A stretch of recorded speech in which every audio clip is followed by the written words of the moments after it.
Wiper श्यांग अपनी जीत की खुशी में अंधा हो रहा था।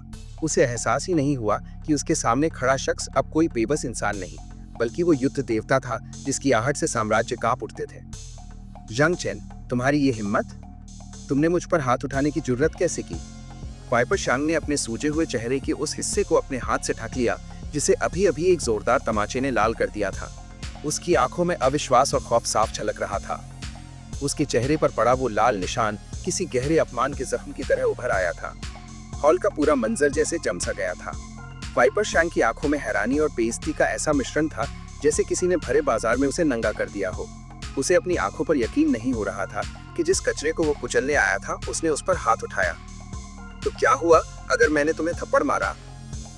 जांग चेन के चेहरे पर एक ऐसी सिहरन दौड़ गई जो किसी ठंडे श्मशान जैसी थी। उसकी आवाज में वो खौफनाक शांति थी जो अक्सर तूफान के आने से पहले महसूस होती है। उसने अपनी गर्दन को थोड़ा टेढ़ा किया और ठंडे लहजे में बात जारी रखी। तुम्हें शुक्र मनाना चाहिए कि अभी मैंने अपनी असल ताकत पूरी तरह वापस नहीं पाई है, वरना अब तक तुम्हारा चेहरा सिर्फ सूजा नहीं होता बल्कि तुम्हारी लाश के टुकड़े इस हॉल के फर्श पर पड़े होते। क्लैंग! हवा में जैसे बिजली कौंधी। जांग चेन के लिए ग्रेट स्वॉन स्टेप सीखना बेकार नहीं गया था। इसी अलौकिक फुर्ती की बदौलत उसने वाइपर श्यांग जैसे अहंकारी शख्स को सबके सामने एक जोरदार तमाचा जड़ दिया था। ये तमाचा सिर्फ चेहरे पर नहीं बल्कि वाइपर कबीले की नाक पर था। हॉल में मौजूद किसी भी शख्स को पता ही नहीं चला कि जांग चेन अपनी जगह से कब हिला और कब उसका हाथ हवा को चीरता हुआ वाइपर श्यांग के जबड़े से जा टकराया। उस वार की रफ्तार इतनी थी कि आंखों की पलक झपकना भी बहुत लंबा वक्त लग रहा था। हालांकि अभी उसके शरीर की ऊर्जा बहुत कम थी, वरना सिर्फ चेहरा नहीं सूझता बल्कि जांग चेन की उंगलियां उसके चेहरे के आर पार एक खूनी छेद बना देती। ग्रेट स्वॉन स्टेप्स का ये कमाल देखकर हॉल में मौजूद योद्धा पत्थर के पुत बन चुके थे।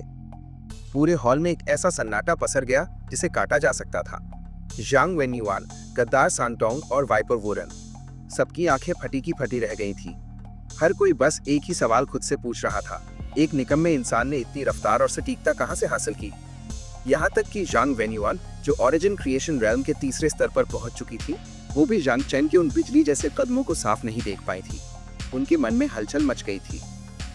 जांग चेन, तुम्हारी प्रतिभा, तुम्हारा हुनर सचमुच वापस लौट आया है। बुजुर्ग वेन्युआन की आवाज में एक अजीब सी उत्तेजना और उत्साह था। उनके चेहरे पर हैरानी और एक अजीब सी चमक थी जो कबीले के डूबते हुए सूरज के फिर से निकलने की उम्मीद जगा रही थी। हमारा कबीला फिर से उठ खड़ा होगा, ये महज इत्तेफाक नहीं है, ये तुम्हारी ताकत का अकाट्य प्रमाण है। कल जो लोग उसे कचरा कह रहे थे, आज वही उसकी महानता के गुण गा रहे थे। दुनिया का रंग बदलते ही लोगों के सुर भी बदल जाते हैं और जांग चेन इस कड़वे सच को अच्छी तरह जानता था। यदि ये महज एक संयोग था कि जांग चेन ने जांग संतोंग के घातक प्रहार को चकमा दिया, तो वाइपर श्यांग को सरेआम थप्पड़ मारना उसकी लौटती हुई ताकत का सबसे बड़ा और ठोस सबूत था। जांग चेन ने मन ही मन खुद से वादा किया। अपने पिछले जीवन में उसे एम्परर डिनाइड और लुओ जियान ने धोखे से मारा था, लेकिन इस नए जन्म में वो न तो किसी का गुलाम बनेगा और न ही किसी के तलवे चाटेगा। वो खुद अपनी तकदीर लिखेगा। वाइपर श्यांग के उन नीच शब्दों ने जांग चेन को पूरी तरह क्रोधित कर दिया था और उसी का इनाम उसे इस करारे थप्पड़ की शक्ल में मिला था। हवा में अभी भी उस थप्पड़ की गूंज बाकी थी। जांग चेन, तू अपनी मौत को दावत दे रहा है। वाइपर श्यांग गुस्से से पागल होकर दहाड़ा। उसका चेहरा अपमान की वजह से लाल पीला हो रहा था और मुट्ठियां इतनी जोर से भिजी हुई थी कि उनकी खाल सफेद पड़ गई थी। क्या तुझे लगता है कि तू अभी भी 3 साल पहले वाला स्टार है? तू बस एक कचरे का टुकड़ा है, एक मामूली कीड़ा। मैं तुझे जब चाहूं अपने जूतों तले कुचल सकता हूं। क्या तुम मुझे कुचलना चाहते हो? जांग चेन के होठों पर एक ऐसी मुस्कान आई जिसे देखकर अच्छे अच्छों का खून सूख जाए। उसने वाइपर श्यांग को सहानुभूति भरी नजरों से देखा। उसे इस बेवकूफ पर तरस आ रहा था, क्योंकि उसकी नजर में वो एक मूर्ख था जो अपनी ही मौत से खेल रहा था। क्या कोई मामूली इंसान इस यूनिवर्स के सबसे बड़े युद्ध देवता से पंगा लेने की सोच भी सकता है? अगर ये बात हेवनली रेल्म के देव महल तक पहुंच गई तो वहां के देवता हंसते हंसते लोटपोट हो जाएंगे कि एक कीड़ा हाथी को कुचलने की बात कर रहा है। पुराने दौर में जहां बड़े बड़े योद्धा और आसमानी सम्राट जांग चेन के मंदिर के बाहर हफ्तों घुटने टेककर माफी मांगते थे, वहां आज ये मामूली कबीले का लड़का उसे कुचलने की धमकी दे रहा था। एक वक्त था जब स्वर्गलोक के सबसे बड़े पागल मार्शल सम्राट कुआंगू को जांग चेन के रक्षकों ने 9 दिन और 9 रातों तक दौड़ाया था, सिर्फ इसलिए क्योंकि उसने जांग चेन की कंजूसी के बारे में कुछ बुरा कहा था। अंत में उस सम्राट को आधे महीने तक युद्ध देवता के मंदिर के बाहर घुटने टेक कर बैठना पड़ा था। तब कहीं जाकर जांग चेन का गुस्सा ठंडा हुआ था। उसके बाद वो उसका शपथ लिया हुआ भाई बना, पर वो कहानी फिर कभी। अगर आप इटर्नल ब्लेज की इस रोमांचक जंग और जांग चेन के खौफनाक पुनर्जन्म का गवाह बनना चाहते हैं तो वीआईपी नॉवेल वर्ल्ड को अभी सब्सक्राइब करें ताकि आप आने वाला कोई भी चैप्टर मिस न करें। जांग चेन, मैंने कल तुझे कीचड़ में मिलाया था और आज भी मैं वही कर सकता हूँ। वाइपर शांग ने अपने दांत इतनी जोर से भींचे कि ग्राइंड की चटकने वाली आवाज साफ सुनाई दी। उसकी आंखों में नफरत का लावा उबल रहा था जो किसी भी पल फूट सकता था। अगर तूने कबीले की दहलीज से बाहर आधा कदम भी बाहर निकलने की हिम्मत की तो मैं तुझे पीट पीट कर कुत्ता बना दूंगा। वाइपर शांग बेवकूफ नहीं था, पर जांग चेन की आंखों में अपने लिए गहरी घृणा देखकर उसका खून खौल उठा था। अगर ये जैंग परिवार का मुख्य हॉल ना होता तो वो निश्चित रूप से जैंग चेन के टुकड़े टुकड़े कर देता। मुझे कुत्ते की तरह पीटोगे? जांग चेन ने ताना मारा। अगले ही पल उसका शरीर फिर से एक साए की तरह हिलने लगा। उसकी उंगलियों के पोरों से एक रहस्यमयी नीली चमक निकली जो खतरे का संकेत थी। जैसे ही वो आगे बढ़ा, उसने अपनी दो उंगलियों को आपस में जोड़ा और बिजली की रफ्तार से हवा में आगे की ओर इशारा किया। उंगलियों से विंड पियर्सिंग पावर की दो अदृश्य और घातक लकीरें निकली। Tang Tang. हवा को चीरती हुई दो दबी हुई आवाजों के साथ वाइपर शांग अचानक घुटने टेककर फर्श पर गिर गया। उसकी चीख निकलने से पहले ही उसके घुटनों की हड्डियां जमीन से टकरा चुकी थी। जांग चेन बहुत ही शालीनता और सुकून के साथ अपनी कुलपति की गद्दी पर वापस जा बैठा। वो बहुत ही सौम्य और शांत दिख रहा था, जैसे उसने अभी कोई बड़ा काम किया ही न हो।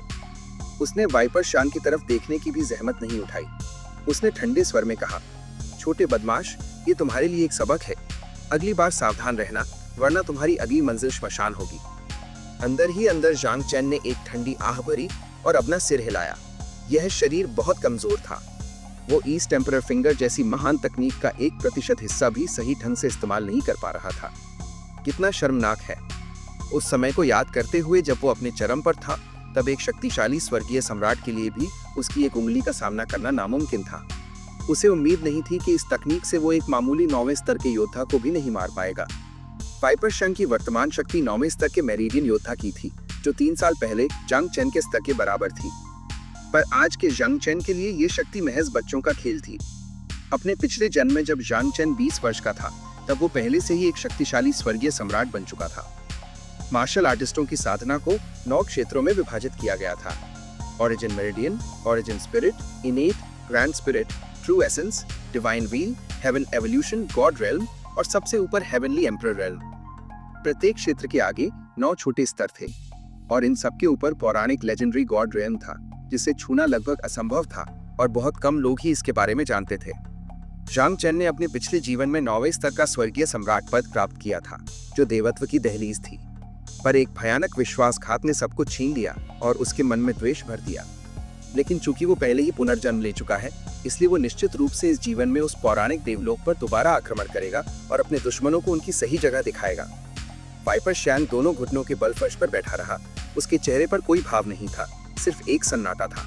उसने कभी सपने में भी नहीं सोचा था कि आज वो इस कचरे के सामने घुटने टेकने पर मजबूर होगा। बड़े वारिस, क्या आप ठीक हैं? काफी देर तक स्तब्ध रहे वाइपर वोरन ने होश संभाला और जल्दी से आगे बढ़कर वाइपर शांग को सहारा दिया। उसकी अपनी रूह कांप रही थी। वाइपर शांग धड़ाम से खड़ा हो गया और जांग चेन को घृणा, क्रोध और द्वेष से घूरने लगा। अगर उसकी नजरें जान ले सकती तो अब तक जांग चेन के शरीर के हजारों टुकड़े हो चुके होते। जांग चेन, मैं वाइपर शांग कसम खाता हूं कि आज के इस अपमान का बदला मैं 100 गुना नहीं 1000 गुना लूंगा। वाइपर शांग के गले से एक क्रूर और क्रोधित आवाज निकली।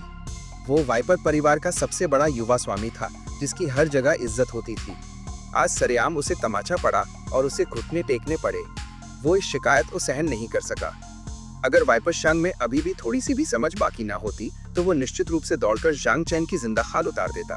पर ये जांग हवेली थी और यहाँ उसे पीटने वाले हजारों योद्धा बाहर तैयार खड़े थे। जांग चेन ने मुस्कुराते हुए अपने होठों को मोड़ा और बेपरवाही से कहा, वाइपर परिवार के सबसे बड़े युवा स्वामी वास्तव में बहुत गुस्सैल हैं। इस तरह की धमकी शायद किसी छोटे बच्चे को डरा सकती है, लेकिन मुझे नहीं। पुनर्जन्म के बाद जांग चेन को यह सिद्धांत समझ में आया कि शक्तिशाली व्यक्ति को ही दुनिया में सम्मान मिलता है। अगर उसने अभी सख्ती से कार्रवाई नहीं की तो कल ये लोग पूरे कबीले को गुलाम बना लेंगे। यही कुदरत का कानून है। बड़ी मछली छोटी मछली का शिकार करती है, बलवान कमजोरों का शोषण करते हैं। यही जंगल का शाश्वत नियम है। इसी बर्बर और हिंसक दुनिया में जीवित रहने का यही एक तरीका था। वाइपर शांग ने अपने दांत भींचे और उसकी आक्रोश भरी आवाज हॉल में फिर से गूंजी। शांग चेन, आधे महीने में मोयांग शहर के मार्शल मीट में मैं तुम्हारे कबीले के उन सभी योद्धाओं को मार डालूंगा जो मंच पर कदम रखेंगे। आखिरी शब्द कहते ही वाइपर शांग दहाड़ने लगा था। उसने अपनी शर्मनाक हार को एक खूनी चुनौती में बदल दिया था। अपना काम खत्म करने के बाद वो गुस्से से मुड़ गया और एक पल भी वहां रुकने को तैयार नहीं था। वाइपर वुरन ने जाने से पहले जंग चेन पर एक जहरीली नजर डाली और ताना मारते हुए कहा, जंग चेन, तूने वाइपर कबीले के गुस्से को दावत दी है। अब अपनी गिनती शुरू कर दे, क्योंकि तेरा विनाश अब शुरू हो चुका है। वाइपर क्लैन के जाने के बाद हॉल में एक भारी सन्नाटा तो छा गया, लेकिन हर कोई जानता था कि ये आने वाले बड़े तूफान की पहली और सबसे खतरनाक आहट है। क्या जंग चेन आधे महीने के उस छोटे से वक्त में अपनी ताकत को दोबारा उस स्तर तक ले जा पाएगा कि वो पूरे वाइपर परिवार का मुकाबला कर सके? और सबसे बड़ा सस्पेंस उस ईस्ट एम्परर की रहस्यमयी उंगली का वार, क्या वाइपर क्लैन के अंत की शुरुआत है, या फिर जांग चेन ने किसी ऐसी महाशक्ति के सोए हुए शैतान को जगा दिया है जिसका साया पूरे साम्राज्य पर है?